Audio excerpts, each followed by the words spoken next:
I'm going to share with you a video that I found from 2016. I hope you love it.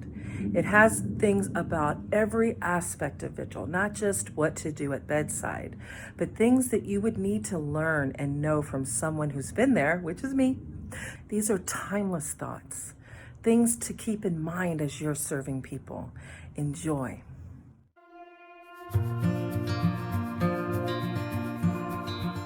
Hello, everyone. It's Deanna Cochran, End-of-Life Doula, mentor and trainer.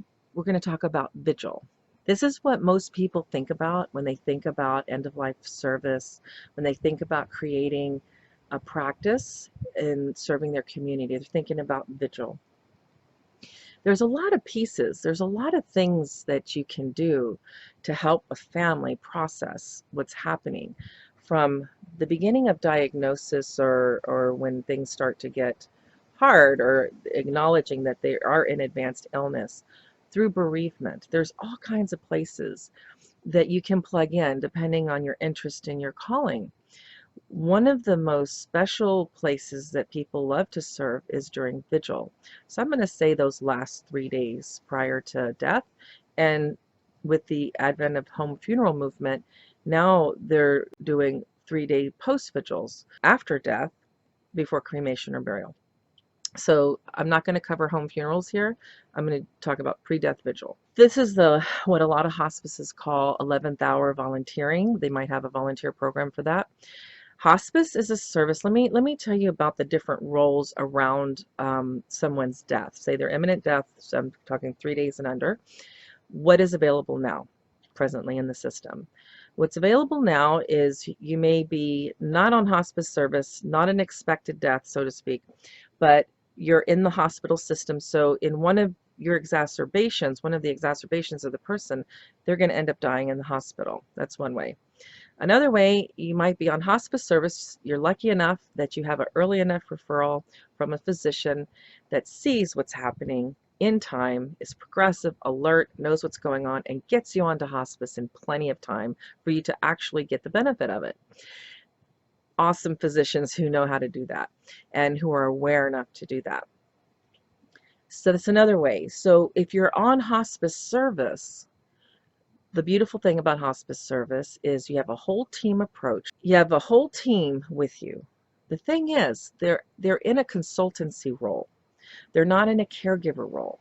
So you have chaplain, this doctor, the nurse, the CNAs, everybody, the volunteer, coming for an hour at a time, 30 minutes to an hour, hour and a half at a time. That in a consultancy role. Hospice is not meant to be a caregiver. And they don't, unless they have a volunteer program, like an 11th hour volunteer program or an end-of-life doula program, which I also help organizations develop.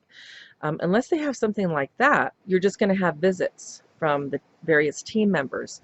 And they're allowed to come up to every day. Sometimes they will stay as long as they can throughout each day. Oftentimes when I was hospice nursing, I would stay for hours if I could, or come back, do a couple of visits that day. We really do everything we can in the hospice setting to be there and be supportive and have that presence at the end. Not everybody wants us to, but a significant amount of people do. They want hospice personnel present during the dying of their loved one. It's not feasible, though. I'm just letting you know that's not what they're set up to do. They try, but they're not always able to do it. They want to, not always able to do it. So the end-of-life guides, doulas, coaches, people that are called for this special time period, they want to be there. They want to spend their time doing this. So if you're lucky enough to have somebody in your area that does this, that's the person that will plug in to this time period, this vigil time period. If that's you who wants to plug in during this time, let your hospices know you're available for this. Let them know if you're doing it volunteer basis or you're doing it for private pay. Let them know what you might be willing to work out something, maybe help them create a program. Maybe volunteer several cases a month or a year and charge for some. I mean, work it out. This is all brand new territory. Hospices want the support, and they want to bring support to their families. So they often refer all kinds of agencies to their families, to do all kinds of personal care. So let your hospices know that you're around for this. The vigil time period, you can expect anything from chaos because the death and the diagnosis and the death is happening so fast that people are just shocked and cannot believe what's happening. It may be really difficult for them to cope and to even get the proper care for the person and themselves, much less try to create special rituals and ceremonies. But know that in any case, if you're there, you can provide a stability and an anchor, because if you're called to this, then you're going to have that awareness, that knowing, that presence of being still, of being supportive in a practical way as well, that mindfulness, the curiosity to see what's needed, what can you do, where can you plug in, how can you pray, how can you meditate, how can you serve. Those are the questions. What do they need? What do you need? Maybe not always asking, but you're looking at the situation with those questions in mind. During the vigil, there's a couple of camps of a couple of, of course, it can't be simple where it's always this way. And wouldn't it be nice if we just knew the answer all the time? But there's a couple of camps. One camp says that you need to create a physical boundary around the person and always have it be sacred. Sacred meaning that it's quiet, there's a physical boundary around them, only one or two people at a time, no laughing, no talking, no phones, no nothing, no eating. I mean, just, candles, music. And there is a place for that. And there are a lot of people that's exactly what they want. And that would serve families who want that and the people who would want that. So there's another camp, and that says whatever is happening, if it's comfortable for the person and that's what they want, it doesn't have to be that structured. I have seen both over 16 years, and I can tell you I've seen so much healing and love at the bedside when people are talking, sharing stories, laughing, crying with the person, talking to them as if they can hear, because we assume they can hear until the person's dead. We actually know they can hear. So they're being included in the conversation even if they cannot respond. That's you have to choose depending on the situation. What does the family want? What do they think that person would want? And you take it from there. I have seen so much joy and laughter, healing, just amazing deep presence in both types of settings. So I wouldn't get hung up on that. If I were you, just go with what feels good to you, promote what feels good to you, work with your family. It's their choice ultimately. Offer them choice and help them prepare and manifest what it is they want. So Vigil is here. The family will have their own ideas about what they want. So there are some people that will want you to take over and come bring in your brand of creativity and ceremony and ritual, and they don't know what to do, and they may feel lost, and they just know they want something special, and they're game for whatever you want to do. So have your thoughts and your ideas in hand. There'll be people that they want you to work with them. They want to do what's important to them, what's special and meaningful for the person that they love in their own family. And they might not even ask you for your input, but you can tell they're leaning on you for some ideas, but they really want to be the one in control and take over. And at any time, that's my default, is that the family is in total control. They're guiding everything. There are times when they want you to take over. When they want you to take over because they need you to, or they wouldn't ask you to. But there's more times than not that if you're a sensitive being, aware that your place is empowering them, then work with that and be in that consciousness that you're not there to take over. That's if they ask you to, or if you feel you're being drawn into that role. Let your default be curiosity, empowerment. When you see that they're searching or that they're looking for the next maybe thing to do or a new something to do during vigil, gently suggest, go with what you hear them saying, maybe reframe what they're saying. Empower. Really, that's where it's at. There's so much wisdom within families. Not everybody is green to assisting others at the end of life. Not everybody forgot how to do this. There might be maybe the primary caregiver or most of the members in the circle around the family member who's dying doesn't know, but there are people, wise people in the group who do know. So incorporate the family wisdom everywhere you see it and everywhere you can. It will be a beautiful unifying blending of their current wisdom with what you know, with what we know collectively, ancient wisdom, and will be here, was, is, and always will be. That piece, encourage and empower and validate wherever you see it. Gently suggest things, but always gentle suggestion. If they take it, then you can go and help them with that. So I just wanted to kind of lay those groundwork principles to move with individual. It's a very sensitive time, very special time for family. This is the last time they're going to see their loved one on this plane. Everything, they'll remember everything about this time period. Just remember that. Just have that deep in your bones that you're holding space for a time period that they will remember the rest of their life. And be part of bringing peace, be in the background, be quiet mostly, and have your toolkit of things you might want to help them with in Vigil if they ask. Some things you can do with Vigil. Gosh, it's just like the list can be as long as there are imagination. Like celebrants and like people who are good at ceremony, why they're so good at it is they learn the family. They learn what's important to the family, and they go with that. They develop their talks and their rituals and the things they're going to do during ceremony because they're choosing things and working with the family. So do the same thing during Vigil, is learn your family. Find out what's important to the person that is dying, to the primary caregiver especially also. And develop things that are meaningful to them. You know, there's the traditional parts of ritual that are super important: lighting, music, sound, touch, anything visual. That's for the person who's dying, probably can't see that, but the other people can. These candles, you know, just pieces of ritual that go with anything, any major event and special time.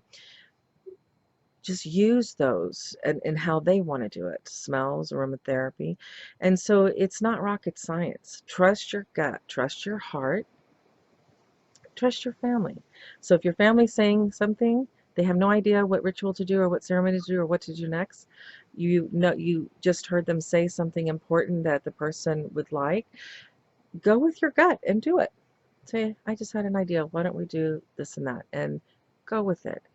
Soft music is not for everybody. Some people might want rock and roll. Not everybody hates TV. Maybe that person loved to watch CNN. So they might want CNN on softly during the whole day. I've heard some people say, like I put out a video one time on bedside singers. It's the most beautiful thing I've ever seen, and all these people are talking about how amazing and beautiful it was. And then somebody wrote on there, "Gosh, if anybody ever did that, I'd come back and haunt them." You know, so not everybody finds the same thing sacred and important or special. So just go with what your family's doing. Have your own go-to things available. My first vigil that I ever went to, I was 13, and I remember the reverence in the room. There wasn't any big special things going on. We did have, there was candlelight. We went in the middle of the day, and there were women sitting around the bed praying. They had veils. They were Catholic. My grandmother was Catholic. They had veils, and they were sitting and they were praying with the rosary.